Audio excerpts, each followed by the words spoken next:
தள்ளப்பட்ட கல்லாக கிடந்த என்னையே தகப்பனி தேடி வந்து தூக்கி எடுத்தீரே. தகுதியை இல்லாத எந்த வாழ்விலே தகுதிக்கு மிஞ்சின நன்மை செய்தீரே. நான் என்ன சொல்லுவேன், உம்மை எப்படி பாடுவேன்? நான் என்ன சொல்லுவேன், உம்மை எப்படி பாடுவேன்?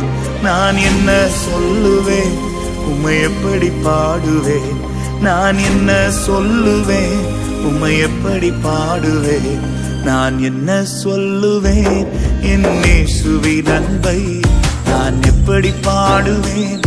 அவர் எனக்கு செய்ததை நான் என்ன சொல்லுவேன், என் இயேசுவின் அன்பை நான் எப்படி பாடுவேன்? அவர் எனக்கு செய்ததை